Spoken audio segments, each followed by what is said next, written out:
So we're now going to have a discussion of how to prepare for making the most of National Apprenticeship Week 2024, which will be early February of next year. So we've still got several weeks to get ready. It will be the 5th to the 11th of February 2024.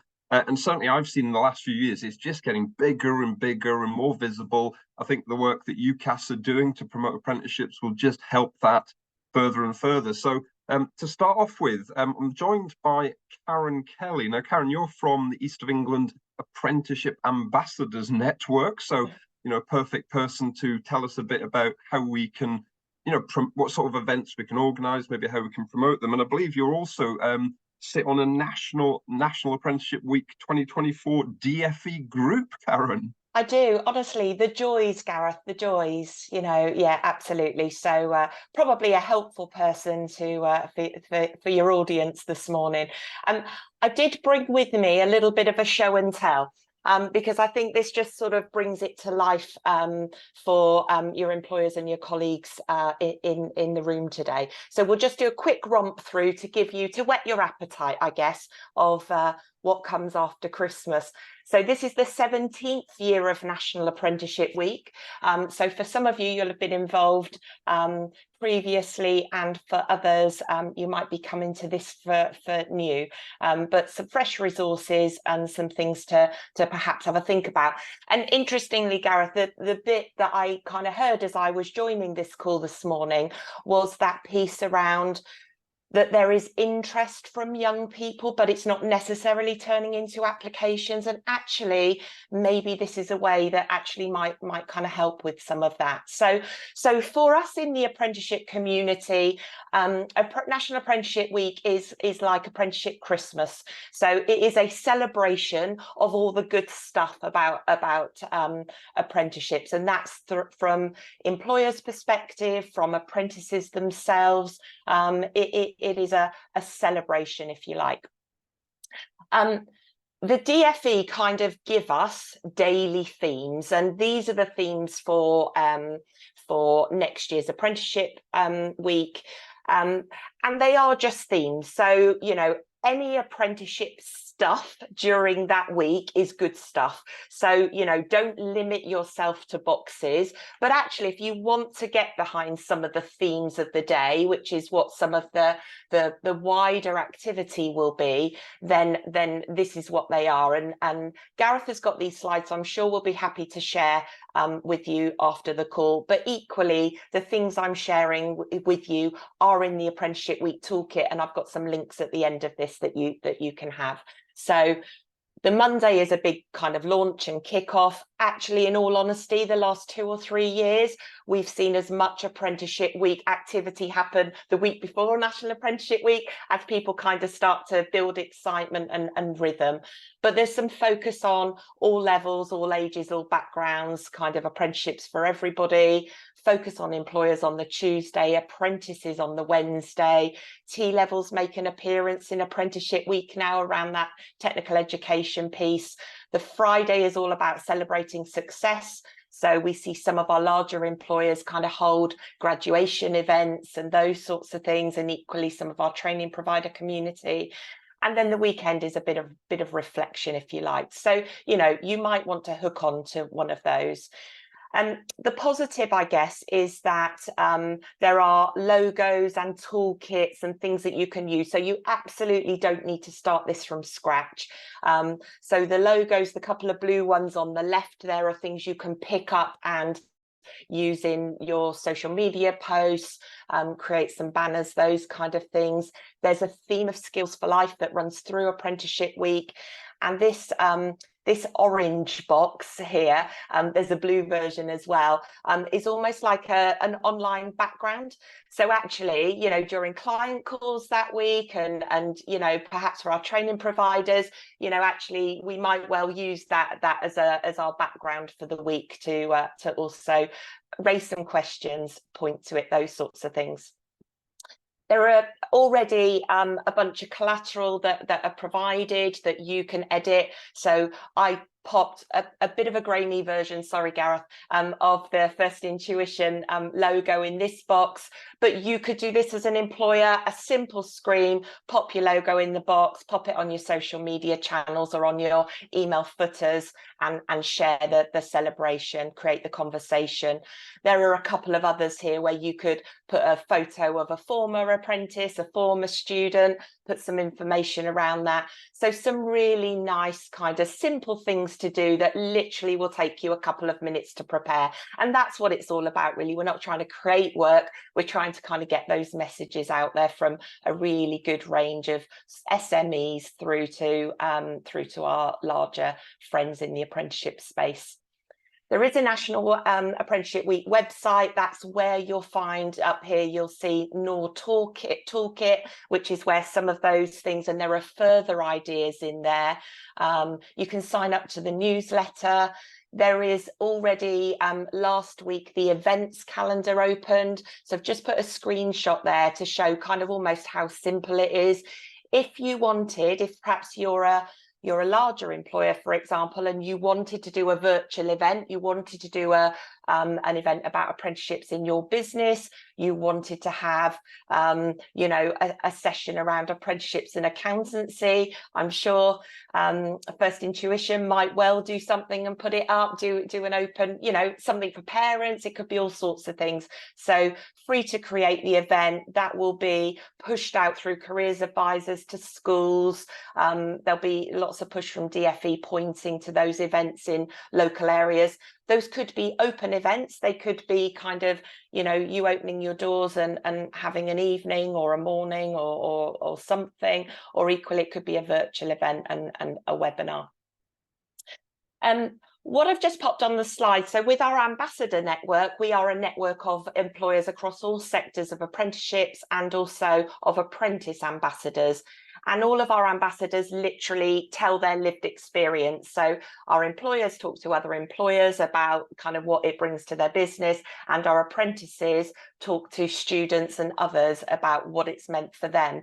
These are just some ideas that I took from our members last year of things that they did, which perhaps just bring it to life. So probably fairly self-explanatory, but some lovely things going on. Back to the floor, role swaps, apprentices interviewing their managing directors, saying, what do apprenticeships mean in our business? Bit of filming for that. I think my takeaway for you guys would be, if you haven't done some of this before, have a think about who you think your target audience is. So do you want to target young people awareness, in which case think about which social media channels you're going to do, what is the messaging you're going to give? Do you want to target career changers, attracting people into financial services? Is that for some of our larger employers, actually, their target audience is the rest of their internal staff. So saying, do you know apprenticeships matter in our workforce, and this is how much they make up, and shining a spotlight on what those apprentices bring. But equally, within your sector, my other thought was, actually, you offer a professional service. So actually, what about sharing apprenticeship kind of, you know, mood music and news with your clients, you know, to help them with their workforce talent, you know, plans, those kind of things. So lots and lots of thoughts and ideas. There's some links there, both to all of the things I've just shared with you, but also to the Ambassador Network. You can kind of hook up with us on LinkedIn. Happy to pick up comments and queries. And Gareth, that's me. Fantastic. Thank you so much, Karen. Wealth of information there, wealth of ideas, and lots of signposting to various other resources. I love what you're saying actually about considering that target audience, because it'd be easy to assume you're just focusing on young adults, potential apprentices, but parents, you know, I think they're a great one to be targeting with information at school, teachers and careers advisors. I love the one about internal staff, actually. In fact, we work with Green King on apprenticeships, and you know, they earlier this year they held a kind of internal exhibition in their canteen for a day that we had a little stand at, just to communicate to their own staff what the opportunities were for undertaking apprentices. So fantastic, Karen. Thank you very, very much. Feel free to pop any more ideas you've got in the chat box in the next sort of 10 or 15 minutes. But I want to come to Christos now, actually. So we've got Christos has joined us. So perhaps you'll introduce yourself, Christos. And I know you've been running some round tables in recent weeks, one of which I attended, where employers and training providers were kind of brainstorming possible things. And I'm hoping you might share some of the gold dust that you came across, Christos. Gold dust. Expectations management there, Gareth. Expectations management. So I hello, like to set everyone. my speakers high standards, Christos. I know, and great to follow Karen as well. I think it really segues nicely into kind of what I was doing there. So yeah, hello everyone, Director of Innovation at Talent People and Get My First Job. So kind of been around this space way too long, really. So yeah, thanks for having me here today. I get share screening access, Gareth? Of course you can, Christos. Let me just make you The privilege of being host. There you go. It should be on now. Cool. Hopefully everyone can see that. Yeah. Perfect. So yeah, I think as Gareth was saying, kind of, I host a monthly roundtable, kind of one with employers and one with training providers. And this month we're on National Apprenticeship Week to try and get well ahead of it, really. So yeah, I pulled out a couple of things, really. I think I just wanted to start off, and I think it kind of segues into everything we spoke about. But when we kind of look at apprentice recruitment, school leaver recruitment, or just recruitment in general, we try and break it down in these 5 stages around inspire, attract, engage, select, support. And I think people kind of looking at National Apprenticeship Week for kind of all the different elements of this. I think we spoke a lot around inspire, but you could look around stuff you do for support. And I think this kind of mirrors some of what we've been discussing already, really. So we kind of asked the community kind of what do you want to use National Apprenticeship Week for? I think there's a lot of people that kind of focus on it externally. So kind of 26% were focusing on it pure externally, but actually there were a bunch. And I think like you were saying there, Karen and Gareth, around concentrating on that kind of internal audience, really, and some were just going for both of it. So I think there is that really interesting thing around not just think of it as an external tool, but also an internal tool, and also those that are on program. We then looked at kind of the toolkit. So again, it's a really nice segue. I can see why you put the order together here, Gareth. So yeah, we looked at the toolkit, and actually a lot of people, kind of employers, were talking about how they'd potentially not looked at it before, but I think it's certainly kind of following on from Karen and what the ambassador networks are doing there, I would certainly recommend people to have a look at it. And then last but not least, before I get into the more specific ideas, we asked the group around the timing of National Apprenticeship Week. So some of you, maybe like me, that have been in this industry probably longer than we dare to recognise and want to, but looking at the timing of it. And actually what was quite interesting was for some people, every week is National Apprenticeship Week. For others, they were looking at it as kind of not just concentrating on National Apprenticeship Week itself, but also looking at what you do before National Apprenticeship Week and after National Apprenticeship Week. But yeah, it was quite interesting. We kind of polled the group to look at when would you like the timings of it. And again, out of nothing but sheer interest, and I don't think we'll be able to change it, but actually a lot of people were talking around, they would actually prefer it to be in October to December, linking in with that kind of recruitment timeline. So I just thought that was quite interesting to share. And then as we kind of get into specifics of it, so yeah, actually the internal ideas, there's a lot of lunches going on. I still haven't been invited to this, but there's kind of lunch and learn and lunch and earns is a kind of typo there. So I think there's a kind of thing there around kind of holding internal events, looking at kind of internal celebrations, inviting managers like you were saying, Gareth, and kind of holding that. I think whilst we look at the external piece, actually celebrating apprentices that are on program, bringing those together and encouraging managers and stakeholders to take on new apprentices was certainly an idea. And then there was a kind of external piece. So yeah, everyone's doing different things here. And again, it depends on what you're kind of aiming for. Is it inspire or is it to recruit? So some people were looking at podcasts. Some people were looking at kind of social media and advertising on things like Spotify. Others were doing kind of open evenings, virtually and in person, award ceremonies, etc. And I think the point of National Apprenticeship Week, really, there's so much you can do. And I think what Karen was saying, I think certainly where a lot of the roundtable group came to the conclusion of is it comes down to what you really want to achieve. If you really are in kind of recruitment mode and you don't feel like you're getting enough applications, then that takes you down one road. Actually, if you're going down another around kind of raising awareness in the industry, then maybe you go down another.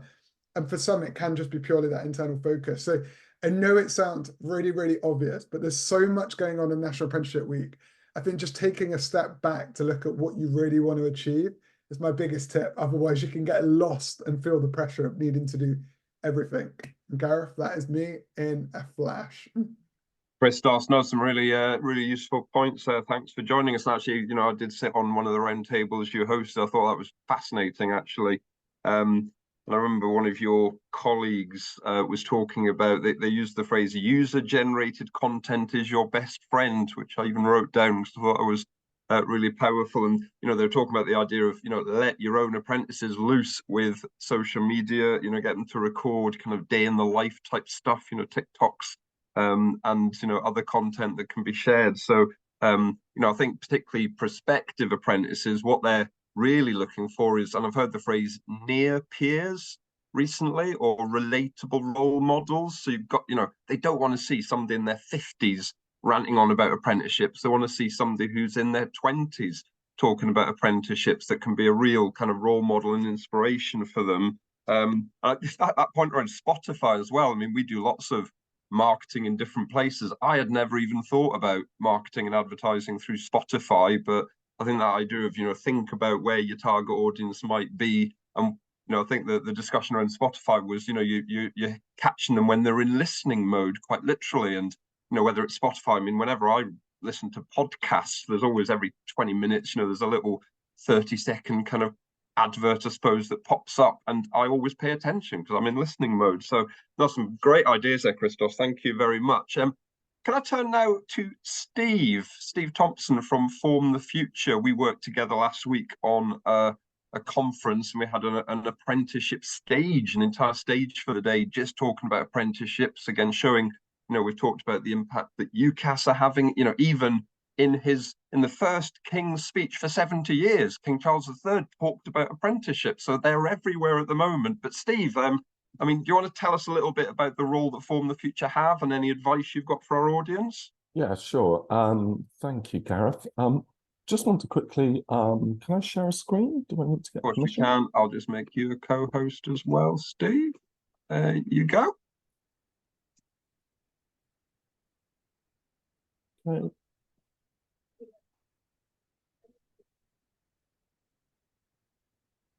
Actually, don't worry about it. I'll just talk through it. It's my Zoom optimization is tech gremlins. Don't worry, that's fine. Maybe they were at the Christmas party last night. Something like that, yes. So just a few kind of like hints and tips really for how to work with schools, how to work with young people. Form the Future, we are a Cambridge-based organisation that links employers with students in schools, and then does the reverse, links the students with employers, either in school or out of school, in terms of working with our young people in businesses. And really, I've got kind of 6 or 7 things to kind of share with you, just as key pointers. I'll share the slides just in the chat afterwards. But the first thing is, and as Christos kind of already mentioned, you've got to get out there and engage with young people. So one of the easiest routes to do that is through the school environment. So it's a really good idea to think of all the local schools that are in your area, the local sixth form colleges, for example, and start to find out who the careers lead is. So there will either be an appointed individual who will look after our careers provision in the school, or it may be a teacher that's kind of that's given that role or that duty. Second thing is to perhaps look at other organisations that you work with that are offering apprenticeships, and actually coordinate your approach with those schools too. So a lot of the careers leads are kind of bombarded with lots and lots of things that they need to deal with during the day. And sometimes a coordinated approach can actually help them if you wanted to run events or join in with any activity that the school is running. The third thing, and this is probably one of the most important things, and it's already been highlighted by Karen, for example, is really when it comes to talking with young people, the near-peer approach is really important to actually give young people, not people like me in their 50s who are kind of like at the end of their career, but actually demonstrate the lived experience of what apprentices are currently going through, what their career paths have been, how they found that route to an apprenticeship. And it's really important that you kind of consider the individuals who've already mentioned the Apprenticeship Ambassador Network. There are other schemes out there as well. There are lots of different kind of schemes through careers hubs, for example.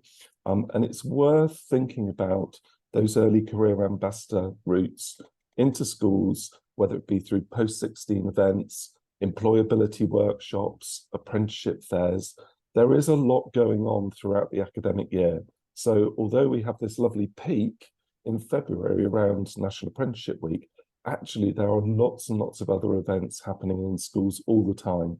So kind of like one of the fifth points is work with organisations like Form the Future. So there are other organisations like us across the country and across the region. Seek them out, find out what they're doing in schools, because they already have a coordinated approach and an easy route in to actually speaking with careers leaders, etc. The last but one, and this has kind of already been highlighted by Siobhan actually, when talking about UCAS adopting the clearing system. We know that there are a lot of employers who are oversubscribed. They receive so many applications and they just can't take everybody. And perhaps if you know of other organisations that are recruiting, perhaps it's worth thinking about joining the dots, as it were, and thinking about, well, if there is an abundance of applications, can't take everyone, are there other opportunities out there? So perhaps your own informal clearing system before UCAS actually have a formal one, and thinking about whether there's opportunities there. And then the final one is parents. So some of the work that we do at Form the Future is actually understanding young people's attitudes to careers. And we ask them around, who are your key influencers? And parents are absolutely crucial in this. I know from having just run our conference last week, and Gareth's team were heavily involved in what we're doing on the apprenticeship stage, so thank you to First Intuition. But I've had so many people come back to me as a result of this saying, I just did not know what the opportunities were for my son, daughter, or my niece, nephew, etc. And it's mainly an age thing, isn't it? In that, you know, apprenticeships, in terms of the opportunity that's now available, is a relatively new thing in comparison to, say, 20, 30 years ago. And parents just don't know what the availability is out there. And I think that's something that you, in your comms, you need to think about too, because schools can be a route to parents as well. So there was a little bit of conversation about making sure you understand your audience in terms of the materials that you put together. Actually think very carefully about, is that content orientated towards the student, the teacher, the parent? And then you can work with schools to actually address all three audiences. So that's just some kind of like 6 or 7 key kind of tips from me. Form the Future have a big apprenticeship fair coming up at the end of January. So we're actually going to do something the week before National Apprenticeship Week. It's going to be over 1,000 students, so plenty of opportunities. Normally we have about 40 exhibitors, but there is plenty of opportunity if you wanted to join in with what we're doing here in Cambridgeshire. But there are lots and lots of other events, and you know, the toolkit that's available, the events guide that's available on the National Apprenticeship Week website are absolutely gold. So I'm pleased to do go and take a look at that. I'll drop some of this information just into the chat now, just as a PDF file. But please do approach us if you want any advice on linking with schools, how to approach young people, how to work with young people. We've got plenty of advisors in the business to help you with that. So that's me. Thank you. Thank you, Steve. And actually, I think you know, using intermediaries like Form the Future, and there's intermediaries operating in different parts of the country, I think it's a very efficient way to be able to engage with a number of schools and colleges in one go. I think for a lot of employers, particularly smaller employers, the prospect of trying to have multiple relationships with multiple schools might be a bit overwhelming. So going through an intermediary, Form the Future, a great organisation to work with in kind of Cambridgeshire area. But look for equivalents elsewhere, or the Apprenticeship Ambassador Network. I mean, it'd be very interesting. Just got a few minutes left. Please, anyone on the call, if you have been involved in National Apprenticeship Week in the past, put your own experiences in. Did any events, did any engagements that you did work particularly well? How did you promote? I think there's a bit there around, obviously you've got different target markets, and I think different platforms will be appropriate. TikTok, I guess, will be very appropriate for the young adults themselves, whereas perhaps if you're trying to get to the parents, Facebook, LinkedIn might be more relevant. So think about the platforms you're going to use.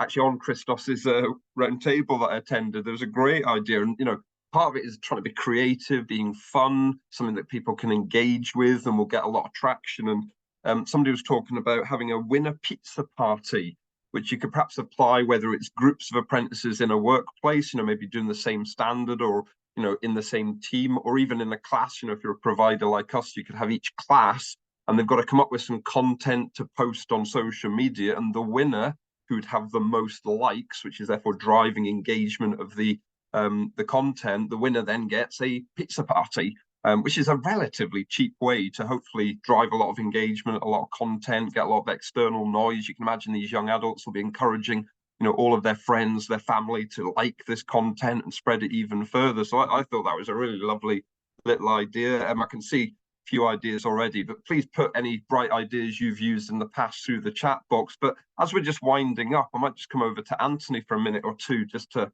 because I think you had a few ideas about, sort of amplifying messages. Absolutely. Thank you, Gareth. And I've loved this session today. Some amazing insights, some amazing information that we've all been sharing. I'm not going to be able to give any better advice than the colleagues that have preceded me, but this is really a call out. We recognise during National Apprenticeship Week, there is bundles and bundles of content and information going out, and we're all scrabbling for airtime. And actually, we've got collective goals within this room in terms of promoting the value of apprenticeships, promoting the value of the accounting profession.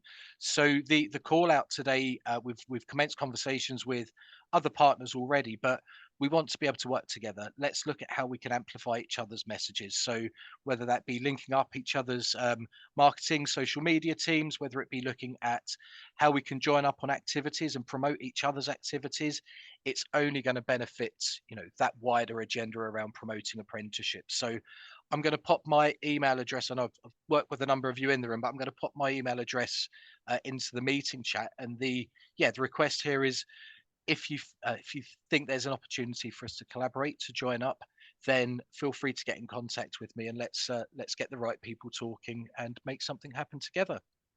Fantastic. Thank you very much, Anthony. Well, that takes us to 1 minute to 10, so perfectly timed. Thank you so much to all of our speakers this morning. Some fabulous content, awful lot we've covered there in 90 minutes, including this last half an hour. I think National Apprenticeship Week, really something that, and my view is, I don't think we can leave this stuff to central government anymore.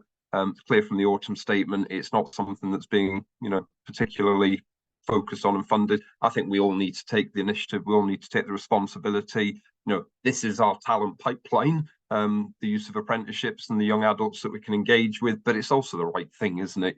They have had a rough ride over the last few years, so we need to take the initiative to make sure they have appropriate information about their career options and engagement with employers to really raise their aspirations and really excite them. But thank you so much to all my speakers. Fantastic session as usual. Thank you everyone for attending and for contributing, and enjoy your festive season. Blimey, I hope to see you on forums in the new year at some point, but enjoy your festive season. I may well cross paths with some of you. Have a lovely Christmas, great new year. Let's all have a bit of a rest, shall we?